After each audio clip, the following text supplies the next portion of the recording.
As deficiências do setor público de saúde fizeram muita gente buscar a assistência privada. Hoje já são mais de 50 milhões de beneficiários de planos de saúde no Brasil. E o número de queixas também é alto. Um balanço divulgado em 2014 pela Agência Nacional de Saúde registrou mais de 100 mil reclamações em um ano. Mas o que fazer quando não se consegue marcar uma consulta ou se é mal atendido? É o que você vai ver no nosso programa, que está começando.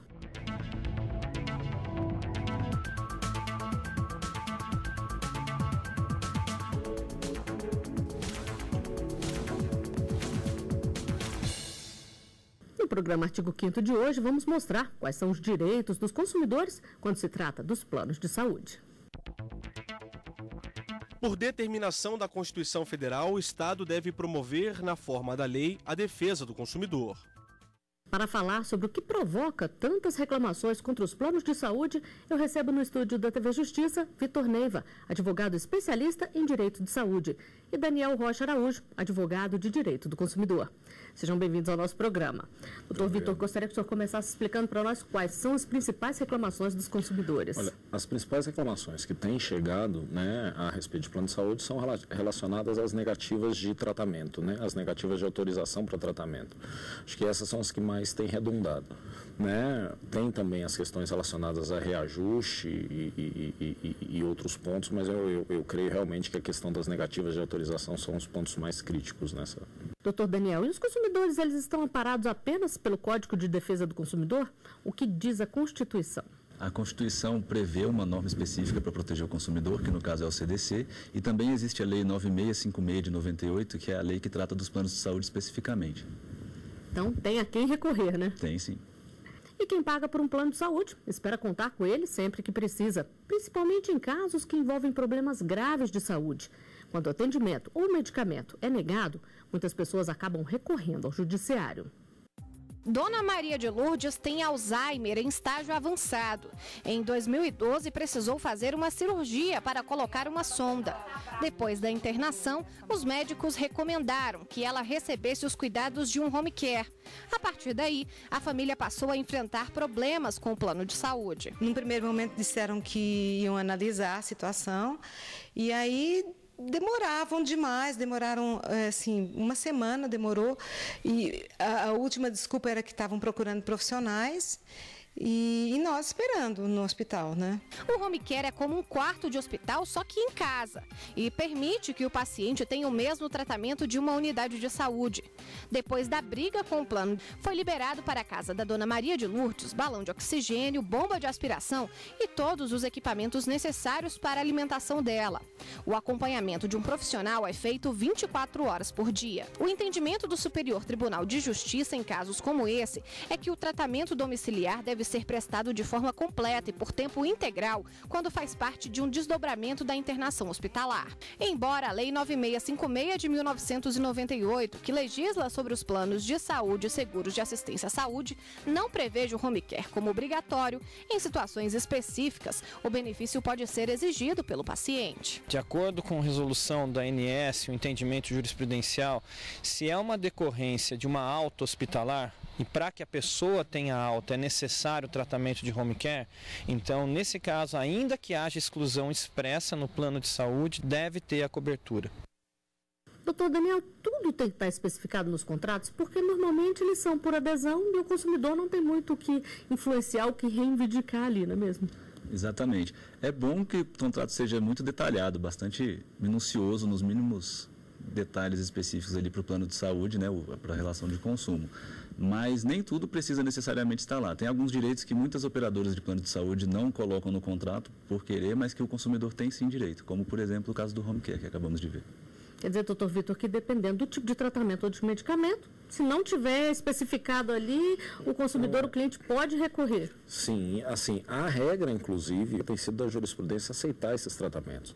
Exceto quando exorbitantes ou quando tratamento apenas para dar mais conforto e não que sejam necessários, a jurisprudência tem quase que de forma uníssona assegurado o direito dos usuários. O entendimento da justiça, inclusive, é no sentido de que o contrato cobre o risco que é da doença e não um tratamento. Então, a exclusão de tratamento é uma cláusula abusiva. Porque cobriu a doença, cobre o tratamento necessário para aquela doença, e não esse ou aquele tratamento, né? Isso configura um abuso. Doutor Daniel, doutor Vitor falou que da exclusão de tratamento. Uma doença pré-existente, por exemplo, pode ser uma justificativa para recusa do tratamento, até para cobrar mais caro pela mensalidade? O que o plano de saúde pode fazer, na verdade, é num período de 24 meses da adesão do plano de saúde, ele pode fazer um tratamento, não tratamento total, tratamento parcial daquela doença pré-existente, caso comprove que o paciente, né, o consumidor no caso, já tinha a doença no momento da adesão do contrato. Isso mesmo que o paciente não souber da existência da doença antes de contratar o plano? Aí quem vai ter que provar é o plano de saúde, né? O que é muito difícil ele conseguir provar, porque geralmente quando o paciente não sabe, não tem nenhum exame, nenhum laudo que comprove que o paciente já tinha aquela doença. Mas caso o plano de saúde comprove, aí ele pode oferecer a cobertura apenas parcial para aquela doença no período máximo de 2 anos. Recusar, não? Recusar, não. Doutor Vitor, algumas situações exigem atendimento imediato. Quando o plano recusa, o paciente pode entrar com um pedido de liminar? A Justiça tem dado prioridade a esse tipo de caso? Nessa área de plano de saúde, a jurisprudência tem se caracterizado por um posicionamento sempre de vanguarda na proteção dos usuários. A gente percebe que a jurisprudência ela tem sido realmente no sentido de privilegiar o direito à saúde, né? Isso é muito marcante na jurisprudência. Então, ele tem direito sim, e é uma das áreas, né, do direito civil onde a gente vê que o consumidor mais tem sido protegido. Agora, para evitar problemas, doutor Daniel, que tipo de cuidado a gente tem que ter na hora de escolher um plano de saúde, na hora de contratar o plano? Primeiramente, tem que prestar bastante atenção nas cláusulas do contrato, preferencialmente contratar um advogado, porque é um contrato muito importante, um especialista na área, e principalmente ficar bem atento às cláusulas que eles colocam nos contratos de acordo com as normas da ANS. Preferencialmente contratar um especialista para identificar qualquer proposta abusiva ali. E ver também se é uma empresa sólida, né? Com certeza também, de preferência conhecer alguém já que tenha um contrato, se tiver tido alguma experiência ruim, evitar contratar com um plano de saúde que já ouviu más notícias, esse tipo de coisa. Bom, e como contratar um plano de saúde? Hoje muitas empresas oferecem este benefício aos trabalhadores. Um levantamento da Agência Nacional de Saúde mostra que a grande maioria dos usuários de planos optou por esta modalidade. Os planos de assistência médica coletivos de empresas respondem por mais de 66% dos contratos. Em seguida, vem os planos individuais ou familiares, que somam cerca de 19%. Os planos coletivos por adesão ficam em torno de 13%. Doutor Vitor, a gente viu aí que a maioria dos planos é contratada de forma empresarial. Isso sai mais barato para o consumidor? É mais vantajoso? Normalmente sai mais barato e está relacionado a negociações coletivas. Mas essa prioridade, né, essa priorização dos planos empresariais, isso é uma política das empresas principalmente. Cada vez mais a gente tem visto a oferta de planos individuais ser restringida, né? A minha avaliação é que isso se dá fundamentalmente para excluir os mais idosos dessa cobertura de risco. Porque hoje, assim, a pessoa ela sai do emprego, ela tem uma cobertura máxima do plano de saúde empresarial por 2 anos. Ou seja, então quer dizer, se você imaginar que a pessoa está no final da sua vida, está se aposentando na faixa dos 60 anos... Ainda tem muito tempo pela frente, ela ainda teria uma expectativa de vida da ordem de 20 a 25 anos, de acordo com o IBGE, mas ela só vai ter uma cobertura do plano de saúde empresarial por 2 anos, e aí ela encontra dificuldade para fechar o plano individual. Isso tem sido recorrente. A minha impressão é objetivamente que isso é uma estratégia, uma política empresarial no sentido de minimizar os riscos, né, os ônus de arcar com a cobertura.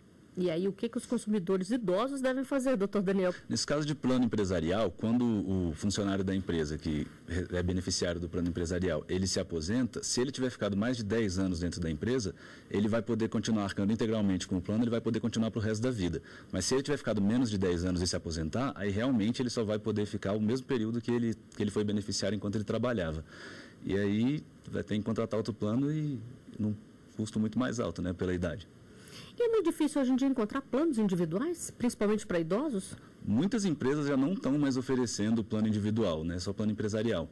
E é complicado sim, mas eles não podem deixar de contratar com idosos. O plano que oferece o plano individual, ele não pode recusar por ser idoso. E tem alguma cláusula, doutor Vitor, que a pessoa, por exemplo, ela está ali num plano individual, se ela tem que se mudar de cidade, por exemplo, ela tem que avisar? Como é que funciona?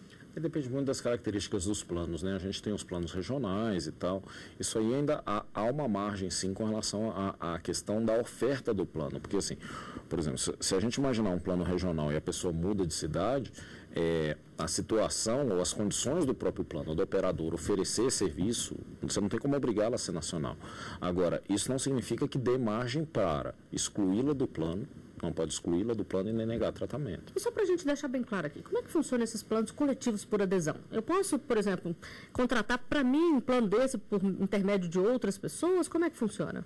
O plano empresarial, no caso, é uma pessoa jurídica, uma empresa, que contrata diretamente com a operadora do plano de saúde para pagar ou uma parte, ou às vezes ela não paga nenhuma parte. Aí os próprios funcionários que se interessarem, eles vão contratar através da própria empresa. Agora, uma pessoa física, por si só, não pode contratar um plano empresarial. E nos planos coletivos por adesão? É para, como se fosse uma empresa, mas no caso seria uma entidade de classe, por exemplo, um sindicato, uma associação, que aí a associação faz o papel dessa empresa, dessa pessoa jurídica, intermediando entre a operadora de plano de saúde e o consumidor final. E como é que é feita a fiscalização, doutor Vitor, destes planos? Quem é que fiscaliza se eles estão agindo bem certinho? A instituição encarregada de fazer isso é a ANS, que fiscaliza tanto a questão das queixas com relação ao tratamento, quanto a própria condição de liquidez e de capacidade financeira para suportar, né, ou para atuar como uma seguradora. Então, é a ANS o órgão que, por excelência, fiscaliza isso, né? Não que a fiscalização de PROCON, a fiscalização feita pelo Ministério Público, né, e por outras entidades esteja afastada, mas a entidade, né, voltada ou vocacionada para isso é a ANS. Bom, e como são definidos os reajustes dos planos de saúde? É o que você vai ver no próximo bloco. O artigo 5º volta já.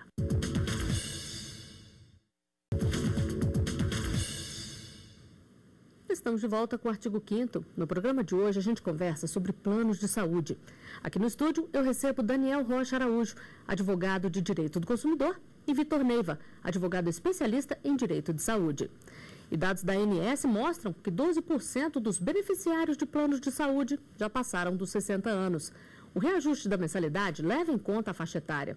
Pode dar muita dor de cabeça. Ao completar 60 anos, Dona Fátima foi surpreendida pelo plano de saúde contratado por ela. Eu pagava R$544 do plano de saúde e no meu aniversário teve quase 100% de aumento. Eu passei a pagar R$1.044, o que é absolutamente impossível devido ao salário que a gente ganha, né? Mas o reajuste de preço em razão da idade é ilegal. O Estatuto do Idoso veda a discriminação de planos de saúde pela cobrança de valores diferenciados para a terceira idade. Torna abusivo porque eles costumam aumentar cerca de 80% a quase 200% em algum caso de uma só vez, pelo único fato da pessoa ter completado 60 anos ou em alguns planos até 59 anos, para tentar fugir do regramento do Estatuto do Idoso. Segundo a Agência Nacional de Saúde Suplementar, a Resolução Normativa número 63, publicada em dezembro de 2003, determina que o valor fixado para a última faixa etária de 59 anos ou mais não pode ser superior a 6 vezes o valor da primeira faixa, de 0 a 18 anos. Caso a operadora de plano de saúde dificulte ou restrinja o atendimento de idosos, ela pode ser multada em R$50 mil. É o Código de Defesa do Consumidor que rege os contratos do plano de saúde. Em caso de ilegalidade nas cobranças relacionadas aos idosos, o código pode servir de amparo. O argumento dos planos de saúde é de que o cliente é avisado no momento da assinatura do contrato. Mas a clareza desses documentos é questionada pelos especialistas no assunto. Muitas vezes esse reajuste, essa tabela de reajuste, não está previsto no termo de adesão que a pessoa assina. Isso está nas normas do contrato, que nem sempre também está à disposição do segurado ao assinar. E mesmo que tivesse, ele não pode discutir para retirá-lo. Logo, isso é uma cláusula abusiva e o Código de Defesa do Consumidor, pelo artigo 51, possibilita a declaração de nulidade dessa cláusula. Doutor Vitor, a gente viu que é lei, que está previsto que as pessoas com 59 anos ou mais não podem ter um valor de mensalidade muito superior ao da primeira faixa etária. Mas isso tem sido cumprido? Nem sempre, a gente não pode dizer isso, né? Quer dizer, existe a fiscalização da ANS que limita esses patamares, né? Agora casos de excesso efetivamente têm sido né, reprimidos pelo judiciário. E aí, doutor Daniel, quais são os direitos desse consumidor que acha que o reajuste foi além do que ele previa? Ele pode tentar renegociar com o próprio plano de saúde, o que nem sempre vai ter êxito, e pode procurar um advogado também para analisar se os reajustes foram de acordo com a tabela da ANS e, caso não tenham sido, buscar a via judicial. E como é que fica enquanto essa ação está correndo? O consumidor ele continua tendo a cobertura do plano ou se ele entra na justiça ele corre o risco ali de estar desassistido de uma hora para outra? Não, a operadora não pode cancelar o plano só pelo simples fato dele ter entrado na justiça. Ele vai continuar sendo coberto pelo plano e a justiça, posteriormente, caso ele ganhe, né, a causa, o plano de saúde vai ser condenado a reembolsar os valores dispendidos durante o processo pelo consumidor. Doutor Daniel, enquanto essa ação corre, como é que fica o pagamento do plano? O consumidor paga pelo valor antigo ou pelo valor reajustado? Para ele continuar com o plano, ele vai ter que pagar o valor do plano, que o plano definiu, até que seja definido pela justiça que o valor era abusivo. Existe uma hipótese, né, que é o pedido de antecipação de tutela. Caso ele deferido pelo juízo, aí sim ele teria condição de pagar o valor antigo, o valor com um reajuste que o judiciário entenda razoável, né, enquanto o processo está sob julgamento. Então tem a variável aí que é a liminar. Às vezes essa definição ela não necessariamente precisa aguardar o trânsito em julgado ou a decisão final do processo. Doutor Vitor, a gente sabe que uma grande preocupação é com os idosos, porque é justamente a época que eles mais precisam. O plano novo, ele pode recusar um idoso ou cobrar excessivamente caro? Não pode. Agora, esses são aqueles casos que a gente diz que é ofensa jurídica de massa. Quer dizer, eles, em geral, têm negado para a maioria, mas como poucos recorrem à justiça e vão lutar por seus direitos, acaba se mostrando lucrativo. Então, o que a gente vê no cotidiano é que, embora tudo isso e a lei esteja muito clara, o cotidiano é de descumprimento. Então, assim, é muito importante que se empodere do ponto de vista de cidadania e que exerça seu direito, porque a mudança de uma política empresarial, ela se dá por uma avaliação de custo. Né? Se de cada 100 só um reclama, né, se mostra lucrativo para a empresa continuar aplicando uma ofensa jurídica de massa. Agora, se 50 ou 60 reclamam associados aos juros e assim por diante, já param para prestar atenção, se torna inviável economicamente. E é essa questão e essa percepção que o cidadão, de alguma forma, tem que ter hoje. Bom, e como é definido o percentual de reajuste da mensalidade? Esta é a dúvida de um consumidor. Vamos ver. Que critérios planos de saúde usam para determinar os valores da mensalidade? Doutor Daniel, o reajuste normalmente acontece no aniversário do plano de saúde. Mas como ele é definido? As empresas têm que apresentar planilhas de custo para o consumidor, por exemplo? A ANS, anualmente, ela solta uma tabela falando dos valores máximos, o percentual máximo a ser reajustado do plano de saúde. O plano de saúde não pode passar daquele valor máximo, daquele percentual. E com relação à faixa etária também, né? A tabela da ANS da faixa etária, ele pode aumentar. Funciona mais ou menos como todos os outros serviços públicos, né? Isso tem sido feito pela ANS, pelo órgão público, da mesma forma que a ANEEL, da mesma forma que a Anatel e assim por diante. Então, a dinâmica qual é? Tem um órgão público que fiscaliza de que forma, né, oscilaram os custos para justificar o aumento da mensalidade, né? Ou a necessidade de aumento da receita. Então, é assim que tem funcionado. Então, não é uma negociação, e isso é importante, quer dizer, plano de saúde, há muita dificuldade numa negociação individual. A margem do consumidor de objetivamente alterar uma cláusula contratual ou impor espontaneamente o cumprimento da lei, isso aí. Daí a necessidade de um órgão público que fiscalize isso, que aplique multas, que analise planilhas. Esse modelo ele é feito exatamente por conta dessa característica desse serviço. Bom, e a nossa equipe foi às ruas para saber quais são as principais reclamações em relação aos planos de saúde. Vamos ver. Para mim, os planos de saúde eles não dão problema. Para mim, hoje, eles estão sendo a melhor opção, porque a saúde pública está uma vergonha. Eu fui super bem atendida pelo meu plano de saúde, né? Mas muitas pessoas reclamam de alguns planos, né? Você vai, por exemplo, no laboratório fazer o exame e não aceita, porque o plano não tem a carência, né? A carência já escraviza o dono do plano. Tem muitos hospitais que cancelam o atendimento com aquele convênio e a gente não fica nem sabendo disso. Quando você vai passar no médico já não atende mais. e às vezes a demora também dos hospitais para o atendimento. Os planos poderiam ou remunerar melhor os profissionais, né, e ter uma agilidade melhor no atendimento e na liberação das autorizações. Doutor Vitor, a gente viu o entrevistado falando aí das autorizações. Os planos têm prazo máximo para liberar essas autorizações? Tem, isso está estipulado de acordo com especialidade, o tipo do procedimento, né, que se exige. A ideia seria realmente consultar o site da ANS para aquele procedimento que se necessita. E no caso da carência, que é outra grande preocupação, doutor Daniel, como é que ela funciona? A carência é o período que o consumidor paga por um serviço sem poder usar ainda. No caso dos planos de saúde, tem procedimentos que têm carências diferentes. No caso de urgência e emergência, a carência é de 48 horas. No caso de parto, quando está previsto no plano, é de 300 dias. No caso de doenças pré-existentes, é de 2 anos. E para os outros procedimentos, é de 180 dias. E quando tem um bebê na família, esse bebê é automaticamente incluído no plano? Como é que funciona? O consumidor tem que avisar o plano de saúde e negociar com o plano de saúde. Alguns já incluem diretamente, tem que avaliar as cláusulas do contrato. Com relação à inclusão do bebê do plano de saúde, a gente não verifica muita dificuldade. Por quê? Porque nessa faixa etária, o atendimento pela seguradora se mostra lucrativo.